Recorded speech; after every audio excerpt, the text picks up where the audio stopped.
بات یہ کہہ رہا تھا کہ جب حضور پیران پیر نے دعویٰ فرمایا نا کہ قادمی حاضہ علی رقباتی کل ولی اللہ، کہ میرا ایک قدم تمام اللہ دے ولیاں دی گردن پہ، تو اس وقت یہ خراسان کی ایک غار کے اندر عبادت میں مصروف تھے۔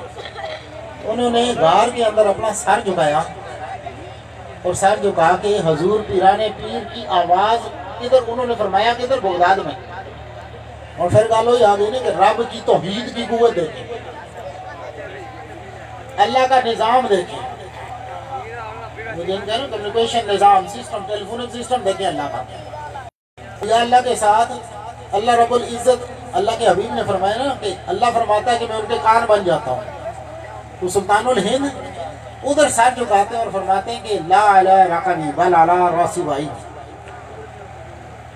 ادھر خراسان کی غار میں عبد القادر جیلانی دعویٰ فرماتے ہیں بغداد کے ممبر پہ، وہ جواب دیتے ہیں خراسان کی غار میں بیٹھ گئے، اور پھر حضور پیران پیر معین الدین چشتی اجمیری کی اس بات کو بھی سن لیتے ہیں، دعویٰ کرتے ہیں، جب وہ جواب دیتے ہیں وہ ادھر سے بیٹھ کے جواب سنتے ہیں، اور اس وقت وہ ادھر موجود ہیں، اور حضور پیران پیر ان کے بارے میں یہاں بیٹھ کے بغداد کے ممبر پہ فرماتے ہیں کہ جنہیں بندے تسی سامنے موجود ہو تو سارے تو غیاث الدین دا بیٹا سبقت لے گیا، اللہ اکبر، تسی سامنے بہ کے بھی نہیں سمجھ آئی تو انہوں خراسان دی غار میں نہیں سمجھ آ گئی، اللہ اکبر، اور ادھر انہوں نے سر جھکایا، جواب کے جواب میں عرض کرتے ہیں کہ لا علی رقبی بل علی راسی بائی نہیں، اے عبد القادر جیلانی میری تے گردن تے نہیں تھوڑا قدم میرے سے رکھا دے، یہ جواب عرض کرتے ہیں اور حضور پیران پیر کی بارگاہ میں آ جاتے ہیں، سارا اپنا سامان جو کیا، اسی لیے حضور پیران پیر دی بارگاہ میں بغداد شریف آ گئے۔ جب بغداد شریف پہنچے تو آپ کو پتہ ہے کہ یہ جو ولایت اور مقام و مرتبت ہوتے ہیں نا، ان میں جب درجات آگے چلتے ہیں اس میں بڑے بڑے امتحانوں سے بھی گزرنا پڑتا ہے اور سو سطر کی کیفیات سے بھی گزرنا پڑتا ہے، عالم جذب سے گزرنا پڑتا ہے، اتنا آسان نہیں ہوتا، چھوٹی جی فقیری مل جائے عام بندہ جڑا نا وہ انہوں ہضم ہی نہیں ہوتا، ٹھیک ہے۔ اور حضور غوث اعظم کو اللہ نے کیا مقام عطا کیا ہے، پوری امت محمدیہ میں مقام غوثیت کبریٰ عطا فرمایا کہ جو کسی اور کا ہے ہی نہیں۔ یاد رکھیں پوری امت محمدیہ میں امام مہدی، امام آخر زمان کے علاوہ جتنے بھی اولیاء ہیں نا، کسی کو بھی مقام غوثیت کبریٰ نہیں حاصل، اور حضور پیران پیر کو مقام غوثیت کبریٰ حاصل ہے، اور آپ کا مقام غوثیت کبریٰ تب تک ہے جب تک کہ امام مہدی کا ظہور نہیں ہو جائے۔ ان کو بھی میرا اللہ جب اس کائنات میں بھیجے گا تو غوث اعظم کے مقام پہ بھیجے گا، مقام غوثیت کبریٰ عطا فرمائے گا، اور ان کی تائید اور تصدیق کے لیے پھر جس کو آسمانوں سے بھیجے گا وہ بھی ساڑھے تو آڑے دے کوئی سنی پیر مرید نہیں، وہ اللہ کا نبی اور رسول عیسیٰ علیہ السلام، اور ایک نبی اترے گا ولی کی ولایت کی تصدیق کے لیے۔ بات سمجھ آ گئی؟ تو حضور غوث اعظم رضی اللہ تعالیٰ عنہ پھر ادھر جائیں، جب وہ دعویٰ فرماتے ہیں سلطان الہند اپنا بستر لپیٹتے ہیں اور سیدھے حضور پیران پیر کے دربار میں آئے، انہوں نے کہا ہون جو لبڑا نا وہ غارہ میں جو بہ کے عبادتہ نال ریاضتہ نال وظیفہ نال نہیں لبڑا، اب جو ملنا ہے وہ عبد القادر جیلانی کی نظر سے مل۔ سبحان اللہ، بات سمجھ آ رہی ہے؟ جی، یہ تسبیح مسئلے ساری چیزیں ایک روٹین ہے، یہ اللہ کو راضی کرنے کے لیے ہے، یہ ان چیزوں کے لیے نہیں ہے۔ ولایتیں ملتی ہیں تو ولیوں کی نظر سے ملتی ہیں، اسی لیے یاد رکھیں کہ رسول اللہ صلی اللہ علیہ وسلم کے جو صحابی ہیں نا، جو صحابی کو اللہ نے جو مقام عطا کیا وہ بڑے بڑے غوث کو تو ابدالوں کو بھی نہیں دیا، اور صحابی کو یہ مقام کس نے دیا؟ رسول اللہ کی نظر نے دیا۔ جس نے کلمہ پڑھا، رسول اللہ کو دیکھا، رسول اللہ نے اس کو دیکھا، 1 گھنٹے کے بعد مر گیا، ساری کائنات کے ولیوں سے افضل ہو گیا، ساری کائنات کی اولیاء سے افضل ہو گیا، اس کو یہ مقام کس نے دیا؟ رسول اللہ کی نظر نے۔ بات سمجھ آ رہی ہے؟ آپ جب حضرت سلطان الہند چلتے ہیں اور حضور پیران پیر کی دربار میں پہنچتے ہیں اور عرض کرتے ہیں کہ عبد القادر جیلانی، اب جب وہاں پہنچے تو انہوں نے دیکھا کہ حضور پیران پیر سو سکر کی کیفیات میں، استغراق کے عالم میں، انہوں نے ان کی توجہ لینے کے لیے ان کے جو خادم تھے ان کو ہٹا دیا اور ان کا جو لوٹا تھا نا وہ پکڑ لیا وضو کرانے کے لیے. لوٹا پکڑ لیا, وضو کراتے رہے, ان کو وضو کراتے رہے. جب وہ اٹھتے ہیں نماز کے لیے, تہجد کے لیے, وہ حضور سلطان الہند جو ہے نا وہ بس انہوں نے لوٹا پکڑا ہوا ہے, پانی ڈالتے ہیں اور ساتھ چلتے ہیں, ان کو وضو کراتے ہیں, وہ جا کے کھڑے ہو جاتے ہیں. کرتے کرتے کرتے کرتے 56 دن گزر گئے. کتنے دن گزر گئے؟ 56 دن گزر گئے. 56 دن گزرنے کے بعد حضور پیران پیر عبد القادر جیلانی کی توجہ گئی حضرت سلطان الہند کی طرف. جب ان کو دیکھا نا تو غور سے دیکھ کے کہتے ہیں کہ بھئی اللہ خیر کرے, سلطان معین الدین کیسے آئے ہو؟ معین الدین کیا میں آنا ہوا؟ انہوں نے کہا کہ حضور میں نے تو 56 دن گزر گئے, مگر آپ استغراق کی عالم میں تھے اور ادب کا مقام یہ تھا کہ میں جب تک آپ نہیں پوچھتے میں کچھ بتا نہیں سکتا. میں اس چیز کو جانتا ہوں کہ اللہ تبارک و تعالیٰ نے امت محمدیہ میں مقام وصیت کبریٰ آپ کو عطا فرما دیا. اور سارے مقام و مرتبے اگے جڑے بننے نے تو سنے دینا. اب اللہ نے آپ کو اس چیز پہ اختیار دے دیا, آپ جس کو جو چاہے بڑھا دیں. اور عبد القادر جیلانی میں اس لیے حاضر ہوا ہوں, میں یہ چاہتا ہوں کہ آپ مجھے عرب کی ولایت کی ضمانت عطا فرما دیں. یہ بڑی پتے کی بات ہے, آپ مجھے عرب کی ولایت کی ضمانت مجھے دے دیں.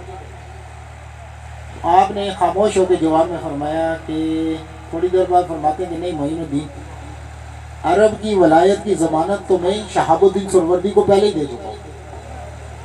اللہ اکبر, یہ میں شہاب الدین سروردی کو دے چکا. ہاں میری نظر میں ہند خالی ہے, میں جو دیکھتا ہوں نا وہ ہند خالی ہے, جاؤ میں تمہیں ہند عطا کرتا ہوں.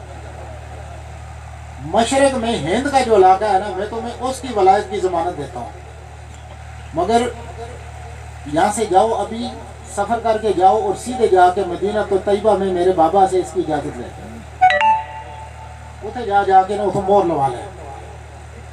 اب انہوں نے حضور پیران پیر کا لوٹا چھوڑا, اپنے قافلوں کو لیا, سامان لیا اور معین الدین چشتی اجمیری سیدھے اللہ کے نبی کے دربار میں پہنچے.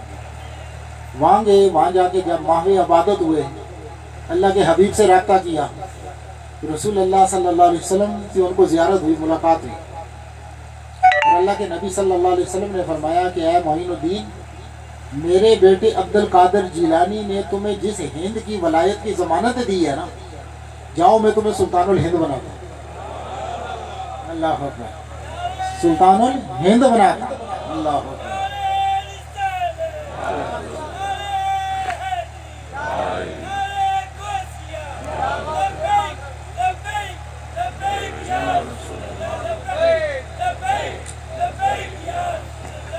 میں تمہیں ہند کی ولایت کی جو ضمانت ہے نا اس میں تمہیں سلطان الہند بناتا ہوں.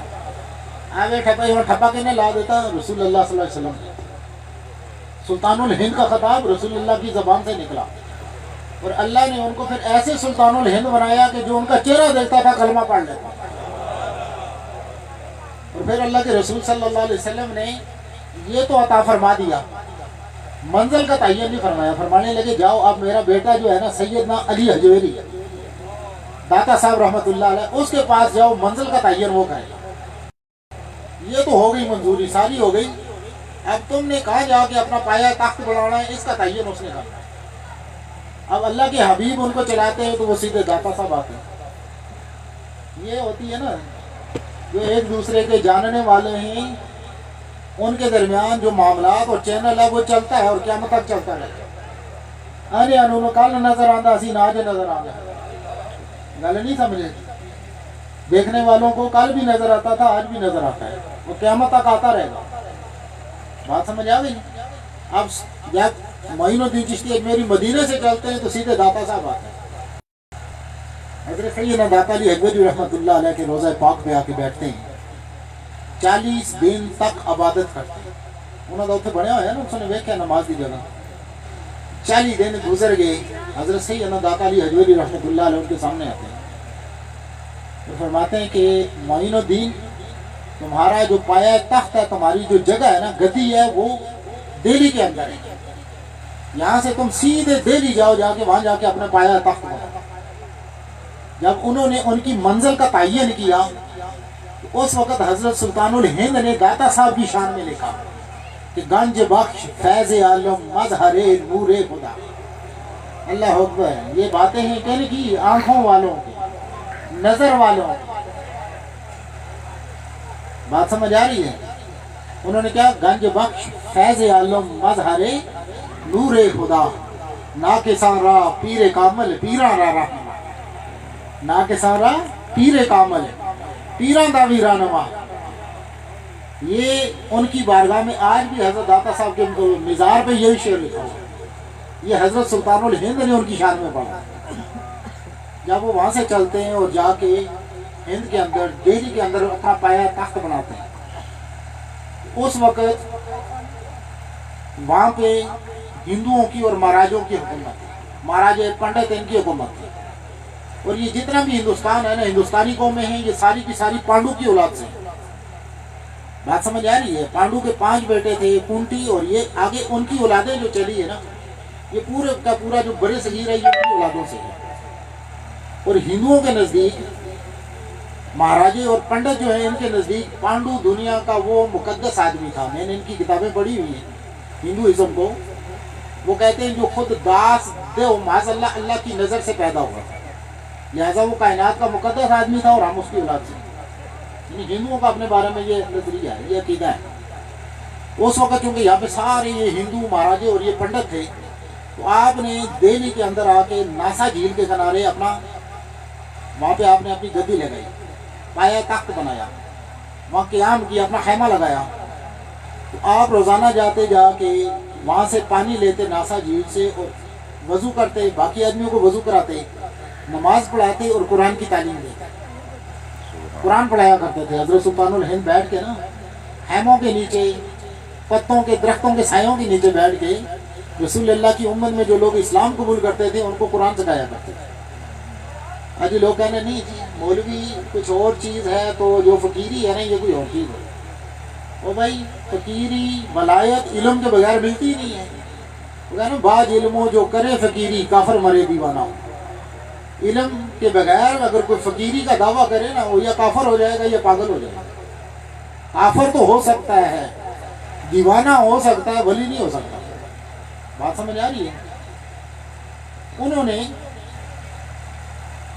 جب وہاں سے وضو کا پانی لیتے تھے تو وہ جو مہاراجا تھا نا، اس نے کہا کہ بھائی یہ جو بابا ہے نا، یہ روزانہ یہاں سے پانی لیتا ہے، اس کے بندے بھی پانی لے کے وضو کرتے ہیں، ہاتھ منہ دھوتے ہیں، اور یہ جا کے اپنے اللہ کی عبادت کرتے ہیں. اور ہمارے بتوں کے بارے میں نا یہ ان کو جھٹلاتے ہیں. ساڑھے بتوں نہیں مانتے، اپنے کسی اللہ کی عبادت کر دیں. تو سانو بھی کہنا تسی بھی بتوں چھڑ دو. انہیں کیا ہون جڑا نا بابے نو آئندہ واسطے جھیل تو پانی نہیں دینا، اس جھیل تو بابے نو پانی نہیں دینا. تو یہ مجبور ہو کے ہمارے مندر کی طرف آئے گا. وہ یہ بڑا ایک لمبا چوڑا واقعہ ہے.